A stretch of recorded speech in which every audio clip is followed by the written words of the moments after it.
it's all about meeting the organization where they're at. And so how I want everyone to think about this is AI is actually an accelerant for the companies that are focused on scaling and growing. It is not just a cost lever. And I think it's often marketed as a cost lever because that's how people see potential opportunity. But how I look at it is, yes, cost can be reduced, but cost being reduced has a limited amount of upside versus focusing on the top line and what could be driven associated to that. And so if you look at where property management firms have been constrained for a long time, and there are premier operators out there that have leveraged EOS and other systems to help provide premier levels of service. But often the constraint from the multitude of firms that I've spoken with ties back to this idea of time.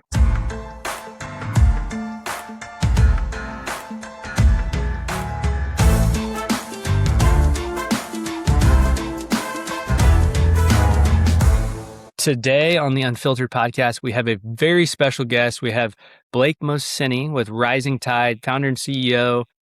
Blake, we met, you hit me up on LinkedIn. It was LinkedIn, man. And this story is pretty wild. I think we should tell the listeners, give them some context on how we actually you share the story, and then we can just kind of jump right into your background. Because that was, I didn't know who you were, and then you kind of shared your background, and here we are today. But yeah, Blake, who are you, and how did we meet? Yeah, so I was deep on a LinkedIn binge at probably 12:30 at night one time, making connections, trying to get to know people as I'm getting further and further into the property management space. And I came across Matt's profile, and I'm like, oh, propertymanagement.com. This is pretty interesting. I'm going to hit this guy up and see if he wants to chat. And within probably a week, we jumped on a call and we started jamming and talking about the future of technology, AI, and how it all ties in with the future of property management. And on that same call, Matt says, hey, I'm staying at an Airbnb in New Orleans. You should come stay with me and come to the Broker Owner Conference. I think you already had a hotel booked. And I was just like, I did. You're right. I don't know if you actually canceled it or if you like what you did, but I was just like, we have a room, don't need anything from it. Let's just hang out. You stay with us. And then that was that.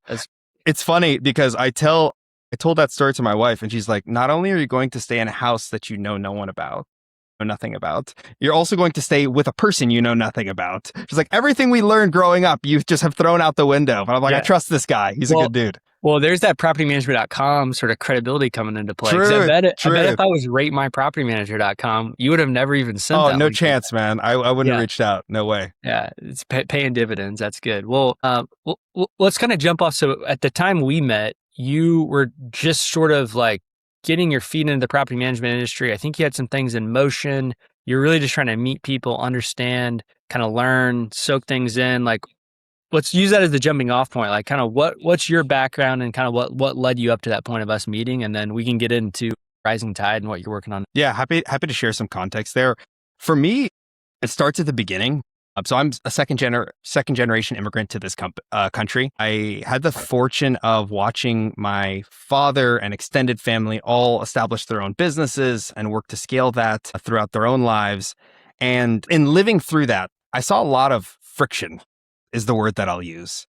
And through that experience, it left an imprint on me to say, hey, I think there's a better way to do this. And I could see and understand why it's so hard at the small business level, because all you're trying to do is to survive. And so I took all of that reflection and went and got some formal education around process, systems, finance, to better understand end-to-end, like how does a business operate from a rote or educational perspective. And then I took all of that learning, went and worked in Fortune 100 companies for about a decade, applying those same learnings on how to make business units ranging from manufacturing to sales to technology to finance more efficient and to operate from end to end. And this is all pre-AI. So this is all change management, working directly with organizations and enhancing those businesses.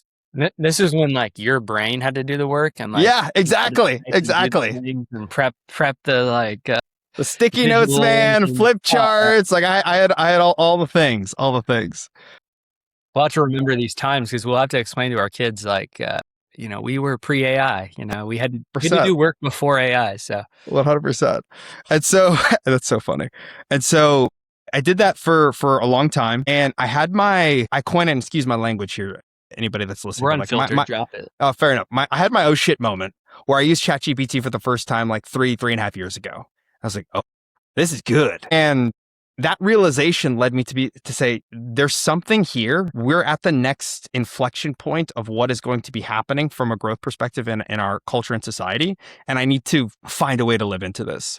So I took all that learning and knowledge around the process and system standpoint and said, hey, I'm going to do that plus AI. And I'm going to go work with small businesses, paying homage to the early days of my childhood and my family to help go solve problems across a range of different industries, from online businesses to service businesses. And I did that for about 3 years and came to this conclusion like, hey, I love going in and learning new things and applying everything that we're doing, but I want to focus in on a particular area or industry where I can help leave a mark and really impact and create an outcome that is not just at a singular business level, but at an industry level. And I fished around a number of different industries, ranging from HOAs to HVAC, which also tied back into some of my early days in my Fortune 100 days, and ultimately kept coming back to property management as the place that I wanted to play. And there's a number of different reasons why this was the place I wanted to call home. First, you got great people like you, man, that are so welcoming, so open armed to welcome me into this group around a learning perspective, whether it's you, whether it's Mark Anley, whether it's Brad Johnson. Like, everyone has just been an amazing resource coming into this space. But you have two, which is this idea of it's a great business for process and systems, which just makes my mind tick. And then I think the third and most important one is, if you pick an industry, you're going to have impact on a number of different companies. But if you pick an industry that also houses people's most valuable assets, meaning the owners of these property management firms, and people's sanctuaries, which are their homes, the tenants where they live day in and day out, you have the opportunity to impact the lives of hundreds of thousands of people, regardless of the scale of the business that you're working with. And so that pulled me to this industry to say, I think there's something here around all of these different things fitting together. And I know that with the knowledge and expertise that I've built throughout my career, I can help support this industry take the next step towards continuing to improve that level of service that we're all trying to achieve. Yeah, that's incredible. I mean, I think you and I have talked before of, I think it was that first time we chatted. And by the way, I remember we got off that call. It's probably like an hour, like Google Meet.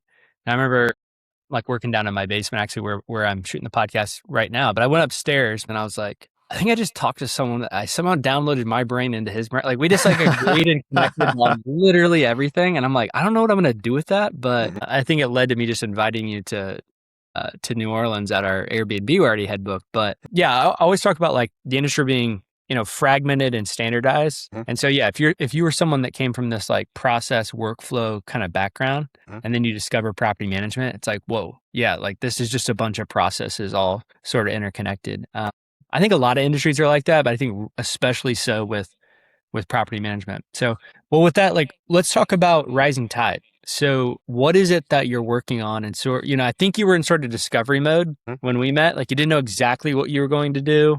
You had some ideas. So what do you land on? Because I think that was, it's been about 4 or 5 months. Yeah, I appreciate you asking, Matt.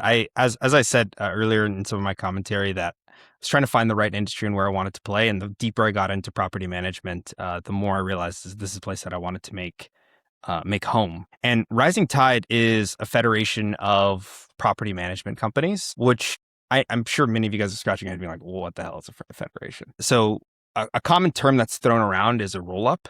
And roll-ups are typically reflective of private equity coming in, buying up companies, stripping off the name of the company, centralizing all systems under a standardized structure. Slashing costs and people. Yeah, exactly. Like doing all the things. Yeah. To create alpha in a business, which there's a multitude of different business models out there. So I'm not going to denigrate what those people are doing. But what I'll say is there are things that are lost going through that, taking that approach. And to me, like I say this all the time on calls, what kind of asshole would I be coming into property management being like, hey, I'm going to run it better than someone that's been doing it for 20 years? Like that's not fair to say. Because they know the local details of the municipalities and some of the other core requirements that need to be taken into account.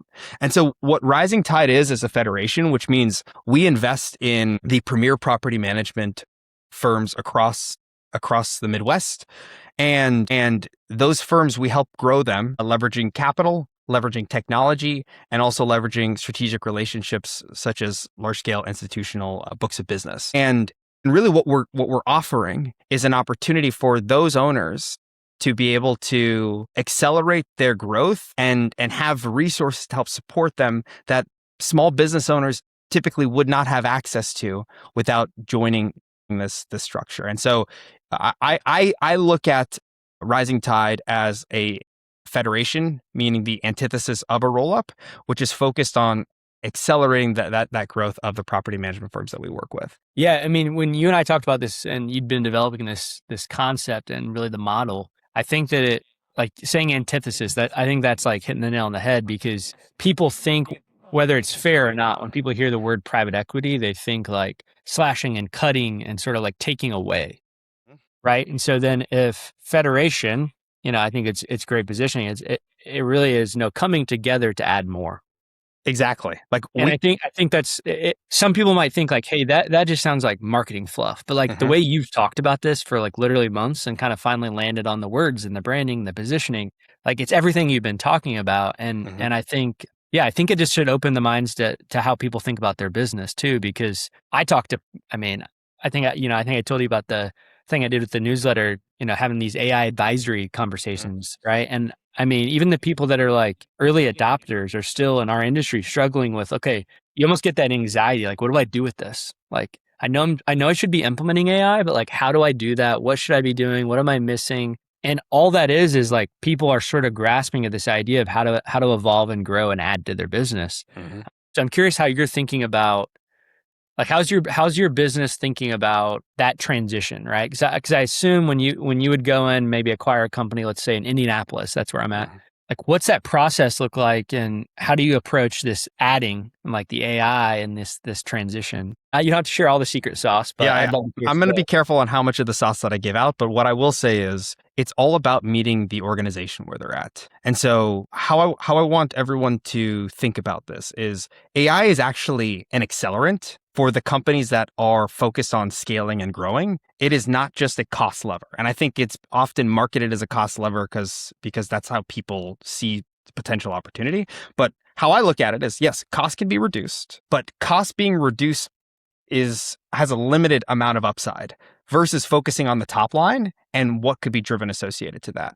And so if you look at where property management firms have been constrained for a long time, and there are premier operators out there that have leveraged EOS and other systems to help provide premier levels of service. But often the constraint from the multitude of firms that I've spoken with ties back to this idea of time. Our time is constrained because we're not focusing on high leverage tasks and activities. And high leverage means providing service to the owners, providing service to the tenants, providing service to the vendors, and providing service to the employees. And so that time is constrained due to all the different minutiae that continues to pop up over and over again.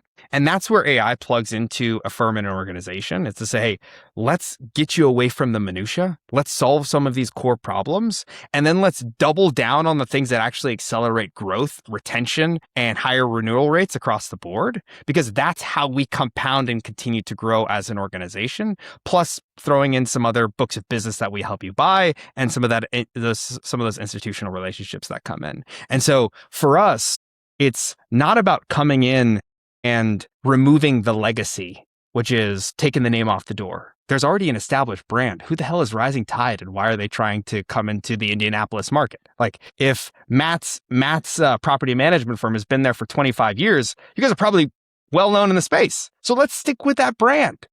And that owner, let's retain that owner because he's built a strong team that we want to work and build with. Same thing with the players in that organization. Let's get them out of the minutia so that they are able to focus on those other levers that I was alluding to before. And so what we're about at Rising Tide is maintaining legacy and providing a path forward for firms to continue to be able to scale. Our ideal operating structure is to retain those owners and continue to grow with those owners. I'll say this, if there's an owner that's listening to this and is like, hey, Blake, it sounds like everything that you're saying is great, but I just want to sail off into the sunset.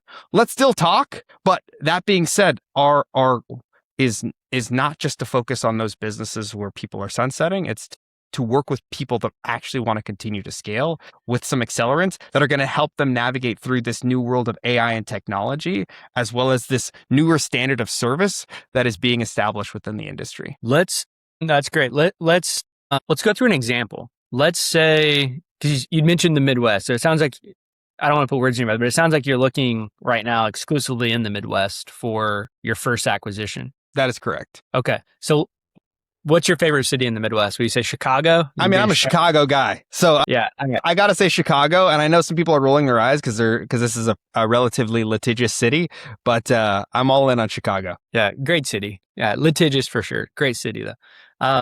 I mean, I think anybody that's listened to this, like there's, 100-door operator, there's 2,000-door operators, like they get hit up all the time. It's a reality. Like they look at their email inbox and it's, maybe it's not every company like once a week, but like there's a lot of companies that are sort of like in the crosshairs for acquisition. And, it's almost like cringy reading some of the emails. It's like, no email signature. No one knows who this, like, it's like, is this spam or is this a real person? They're trying to buy my business. Here's the multiple. Poorly implemented usually comes AI. off in the wrong ways. Like people like joke about this a lot. I've heard it numerous times. So I guess what is your approach? Like, what are you looking for? And like, let's go through if you're comfortable with it, like, let's go through just like a fake example of you're starting that process kind of start to finish. How do you approach that? And like, yeah, let's just start from like step one. And like, how is what you're doing different than that like cringy email people are getting, which I've already heard like 10 reasons why it is, but yeah, walk me through just from your side of things, how you see it being different. The key here is we want to help. And actually, I want to be careful here because I don't want to infer that any other acquirer doesn't want to help. Like there's plenty of acquirers out there that are offering different levels of value proposition associated to what they're providing. What I'll call out is we are focused on building long-term relationships and providing a path forward for people to not only capitalize on a early opportunity, but also capitalize on a larger scale platform that we're building over time.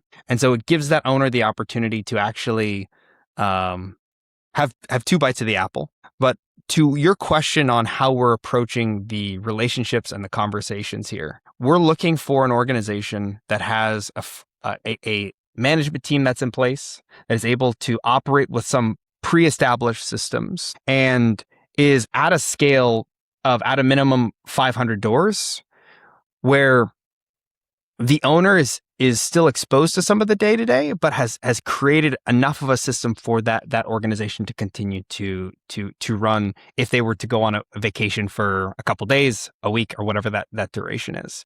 So the owner, so let's say it's a 500-door company. Let's say let's make some stuff up here. 700-door company, Chicago, John Smith running this business, 10-year company. He's got a team around him, not really in the day-to-day. He's got EOS running. Things are humming. Maybe he's not super AI native. Just make that up.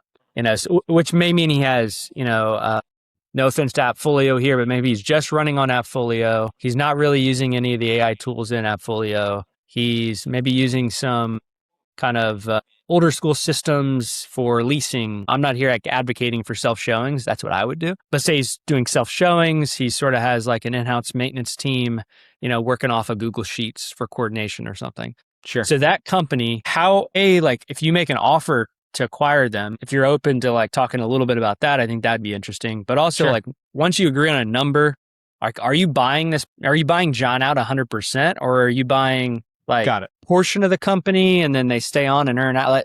Just like what's the general structure? Because I do think that's like a differentiator and how you approach that. But also it's like that thing that people want to know that I'd love for them just to know from listening to this podcast, if you're comfortable sharing. Yeah, I'm happy to share. So we typically take a majority stake in the business. I'm not going to say what that number is, but we'll say a majority stake in the business. And I have to keep that to myself for competition purposes for the listeners. It's not a transparency so 51% plus. Yeah, let's call it 51%. Yeah. And there's intentionality behind that. I said earlier that we want to build with owners, and those owners that we're building with, we want them to be incentivized in achieving what we're looking to build, which is a large scale platform at scale across this organization, or across this nation. And so to do that, we need to ensure that they have aligned incentives that also provide an opportunity for them to participate in the upside. Like at the end of the day, a operation, and I'm just going to throw general numbers out there, but let's say a 25,000 door operation has much more upside from a sale perspective than a 100 door operation.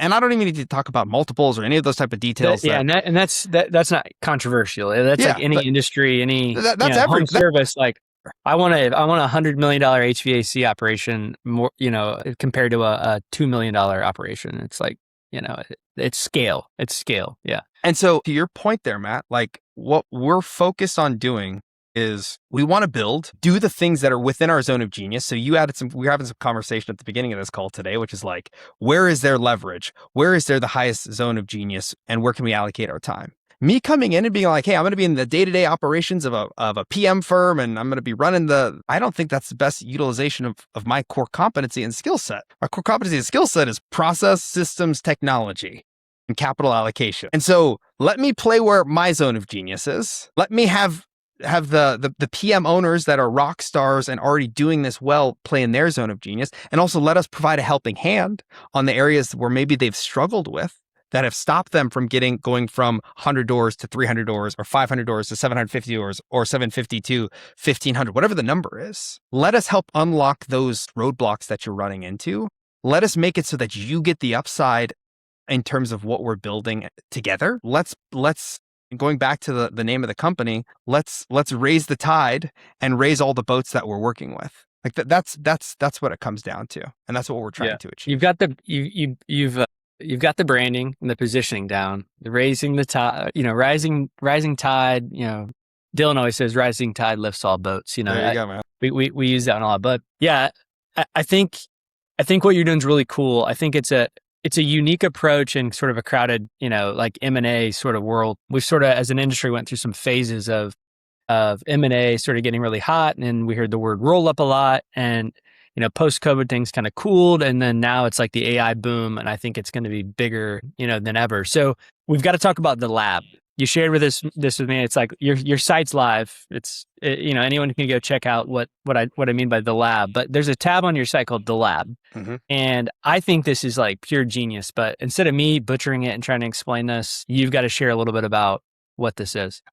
I want to call something out before we get into the specifics on the lab. How I look at AI and technology is it is an accelerant, and it is a mechanism that can be utilized within the infrastructure of an organization. Meaning we don't need to do all of this crazy reconfiguration to a centralized system to get the outcome, which is more productivity within organizations. What we need to do is to be able to plug it in a way where it can touch all the different systems, orchestrate the workflows just like a human does, and provide the value on the back end of things. And so our approach, once again, is different than many of the aggregators that you've seen, whether that's coming from PE or whether it's larger scale institutions that are just buying up firms, which they say, hey, you need to join our centralized PMS system. We're going to reset everything. We're going to do this. We're going to do that. And once again, that's an approach.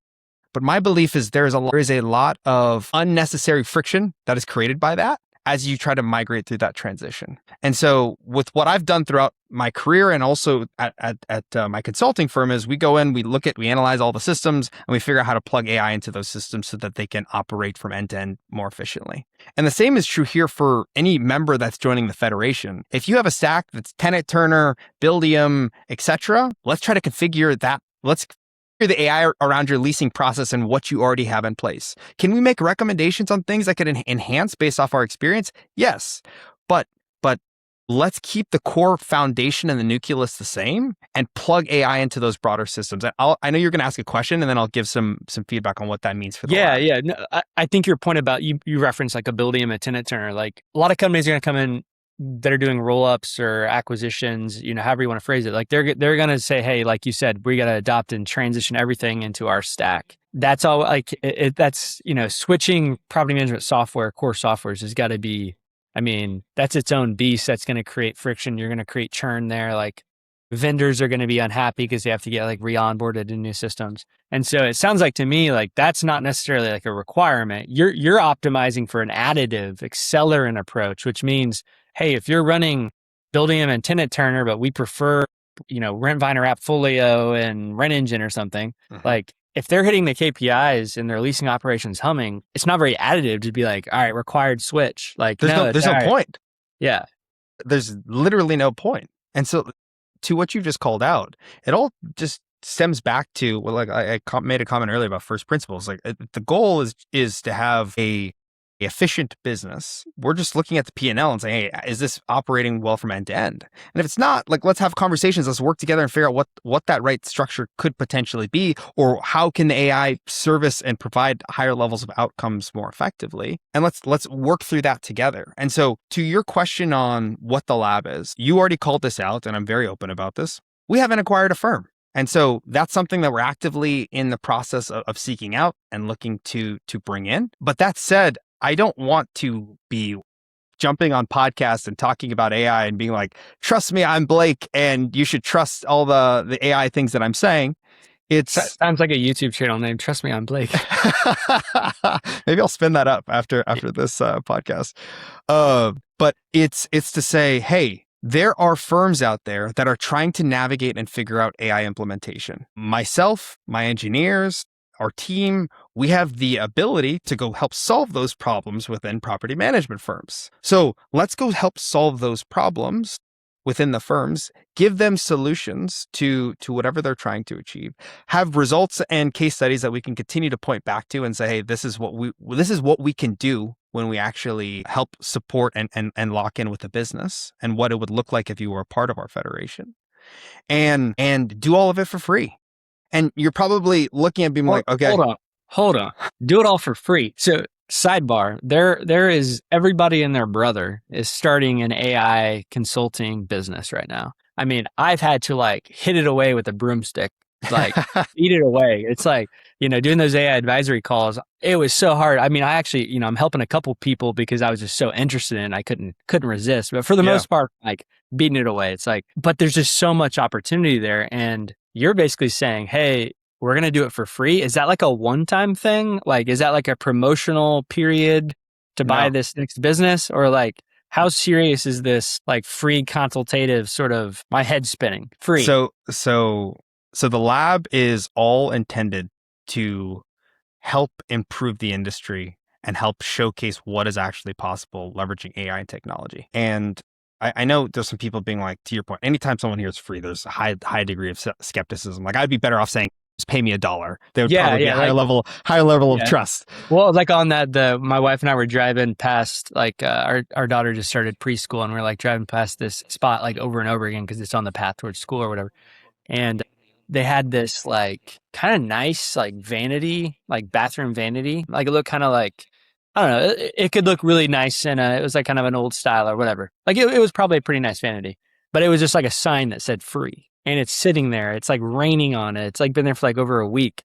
And I'm like, if they would just put a sign that said $10, that thing would get stolen the first night. Like legitimately, put a little value on it. So I definitely hear you on the free piece, but yeah, I mean, explain. There's got to be a trade-off, and I actually think it's a good thing to have a trade-off. It's like, okay, you're going to do it for free, but like, what's the expectation? So here's the trade-off. At the end of the day, we believe that we're going to go into multiple firms with different stacks, and we want to be able to have a Rolodex of AI and infrastructure that we've already created that we can plug directly in, and it can accelerate what we're doing into any firm that we jump into. And so smart. We're not the best way to say this. So you're learning, right? So you're able to be like robust in terms of skill set across multiple platforms. So like if there's a problem, you've potentially already had experience on the solution. Correct. Is that the strategy? That's exactly it. And so if you look at my background, like I said, I've done this across a multitude of different industries and scales of business. And so the approach is the same. It's Blake's approach of come in, analyze a business, understand what the workflows look like, understand the systems and concepts, map and design what the future state is, working with the team. So I'm not dictating what that workflow is, but we work to understand what that possibility is and how AI can plug into it. And then having my tech team go broker the implementation of said technology. And then we plug that directly into the organization. And so the soundbite that I want people to leave with from this conversation is, you get free AI services, you get free AI consulting, And everything that we create for you is yours indefinitely. And the relationship that we have, and we do this in a cohort-based model where we take on a couple companies at a time. So we cap at 5 because I just don't want to be running too thin on too many different projects. But we cap it at 5 companies across a cohort for a 60 to 90 day period. And we come in and we help solve some of those core problems. And it's not to say we can't come and do more work with different firms that we've already done work with, but it goes back to the name of our company, which Rising Tide, which is we want to spread the love. We want to make sure that anybody that's trying to navigate this next chapter of building can see and understand how AI can influence their business and maybe inspire them to continue to lean into what we're all navigating, which is this next chapter of technology. I'm just kind of bummed because I wish this free consultative system was my idea, and it's not. It's yours. But I love the capping it at 5, right? I think the other brilliant thing here is that the trade-off to me is clear too, because there's sort of another layer to it, right? What did we just talk about at the beginning? Like, what is the federation? Like, Rising Tide is trying to buy property management companies in the Midwest and build a nationwide, business and probably the next decade. Like, just from talking with you, that's sort of your mindset, right? So of course, this is an ability to sort of date before you get married as well. Like, you're going to be working with their teams, creating solutions. Like, Correct. Maybe they'll sort of see and sort of self-actualize some of the abundant opportunity that could continue. Because what I would assume is that this isn't a perpetual, and I think you already said it, but it's not a perpetual free AI consulting. It's like Correct. You get accepted into the cohort. Eventually, we would go bankrupt if it was just a perpetual free for everybody. AI is creating efficiency. I don't know that it's creating that much efficiency, but no, and I just think that's so smart. And I think you're going to have a lot of success with that. I think there's a lot of people that are going to listen to this that are kind of dancing around the AI consulting business opportunities, because I've just literally talked to 10 people in the last month that have just mentioned it. It's going to make it sort of everyone's going to want to be into your exclusive, scarce, free system. And it's they're going to be bummed because they're going to be I've got to go pay the consultant for this. Yes. So anyway, I'm just sort of geeking out on how brilliant the setup is there. So well done. I appreciate that, man. What I'll say is, as you called out, we do have a tab on our site, and let me call something out. So there is another Rising Tide property management firm that I found out after we had already set up the company. They're in California. So if you Google Rising Tide right now, property management, you're going to get the California one. We're working on the ads to be able to make sure that we're seen, but it's risingtidehq.com. And once you're on our website, you'll see the lab tab. There is a place to go in and apply, and I'll work with Matt to throw that into the show notes as well too, so you guys are able to go grab that link. Very cool. Very cool. We can transition a bit. What else has got you excited or sort of top of mind? What I'll say is, all the business owners that I've spoken with over the last 18 to 24 months, there is a tone of excitement and there's also a tone of fear.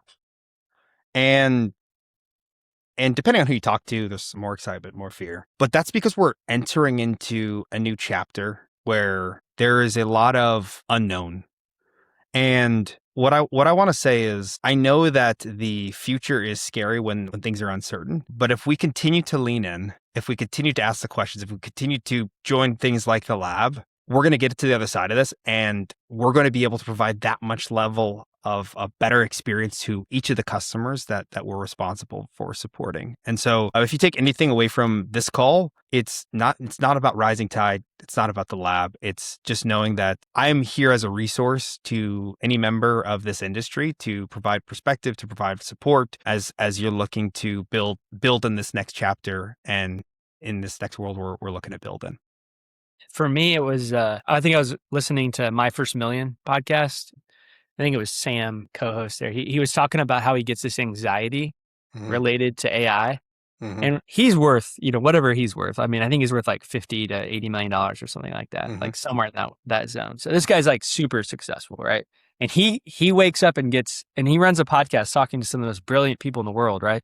And he's getting anxious because he doesn't feel like he's up to speed on the latest and greatest AI things that are coming out. So it's if, in our industry, I don't think it's a very, we'd all agree, there's not a ton of early adopters. It's not thought of as the most innovative industry that's existed. And so you get a lot of people that I think have that AI fear. They kind of just have that anxiety of people are talking about this new thing. I don't even know what they're talking about because I'm 2 or 3 phases of knowledge away. Like what I love about this, Blake, is that what you're doing is going to help solve that because it starts with conversations. It starts with like the zone of genius you mentioned. There's going to be a lot of people that like AI and process implementation are going to be their zone of genius. Mm-hmm. So if you're one of those people that like wakes up, gets a little anxious about AI, don't feel like you're up to speed on things, just go find your, it doesn't have to be you, Blake, or but there's going to be a lot of those people that can help. And that, who, not how. Anybody that's read that book, sort of similar thought, like find the who, don't think about how to do it. Really love what you're doing. Let's transition into the lightning round. Ooh. No, I can't remember if I prepped you on this or not, but it's more exciting if I didn't. So we'll kick it off. All right. What is your favorite tool or app that is not business related? Not business related. Oh man, that's a tough one. I'm going to use one that kind of threads the needle. Okay. And you could tell me, if this works. We'll accept it. So I use a tool called Anti-Gravity. It's an IDE. IDE stands for Integrated Development Environment. Effectively, I can host multiple forms of AI simultaneously in a singular location. So I do use it for business, but I also use it for personal. And I'm a big chef. I love to cook. I love to barbecue. I love to do all sorts of stuff. And so I love sending 5 or 6 agents out to go find different random recipes and help come up with my own version of what that recipe could look like for cooking on the weekends for my family. Love that. All right, next question. What is your favorite book or podcast? So I'll say a couple things. First thing is, I think my favorite content changes based off the season that I'm in. So there was a season where I loved Atomic Habits because it gives some really foundational things. And I also base it off of like how often I gift it. So gifted Atomic Habits to a bunch of people. There's another book that I'm a big advocate of called The Big Leap. And that book is all about how every single person in society has an upper limit that they've defined on themselves and how to navigate past that upper limit and what that looks like for you. And then the last one that I would bring up that's top of mind, and then I'm going to narrow to the singular answer that you asked for, is by 33 Strategies of War by Robert Greene. So for anybody that's not a Robert Greene fan, spectacular author.